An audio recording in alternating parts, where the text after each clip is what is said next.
Kentucky, local school districts will decide for themselves whether or not students and teachers will have to wear masks when they go back to the classroom soon. However, the state changed its guidance today, strongly advising schools to adopt a universal mask mandate. That means everyone inside wears a mask regardless of vaccination status. Political reporter Carolina Buchek has the story. Masks. Governor Beshear says they are back in certain situations. For example, inside of state offices, people are being asked to mask back up. The same goes for schools. To the schools. You teach science in your classroom. You should have to consider it when making decisions. And the CDC says the data tells them it's time for everyone inside of a K-12 school to mask up again. So Kentucky updated its return to school guidance today. School districts are now being advised to require universal indoor masking for all teachers, staff, students, and visitors, regardless of vaccination status. However, some school districts are still choosing to not follow along. And the governor says they are quickly going to run into problems. Number one, you're going to have a lot of kids in quarantine. Number two, you're going to forfeit a lot of your sports, your games, your matches.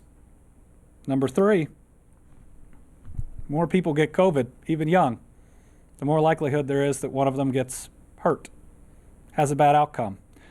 And I can't imagine what type of liability a school system will face if the CDC told them something clearly, the state told them something clearly, and in the midst of a pandemic with the most aggressive variant yet, knowing that most of their student body was not vaccinated, did not make the right decision. The Delta variant is now the dominant coronavirus in Kentucky.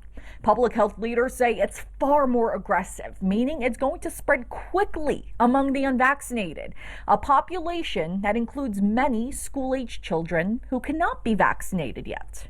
Kentucky's numbers show most of the state's COVID cases are already among the unvaccinated. From March 1st to July 28th, almost 95% of Kentucky's COVID cases were people who did not get the shot. And the Delta variant is speeding everything up. In 1 month, it has left 36 counties in the red zone. 36 red counties. 4.5 weeks ago on June 28th, 0 red counties. You don't even need to read the numbers. If you just look at the visual change, we have changed in the blink of an eye from a quiet, calm state to a horribly inflamed state. The governor says they're going to continue monitoring the COVID situation. As of right now, Kentucky's school guidance is not a mandate, but the governor says nothing is off the table. In Frankfort, Carolina Buchek, Evening Edition. So we want to see what you, our audience, thinks, which is why we're asking you to vote right now in our live poll. Do you think Kentucky relaxed COVID-19 restrictions too soon? Yes or no? So far, 60% of you say no. If you want to voice your opinion, you can scan that QR code on your screen right now with your phone. Just open up the camera and point. Or you can vote at lex18.com/vote now. You have until the end of Evening Edition to vote, and we'll share your results about 7:30.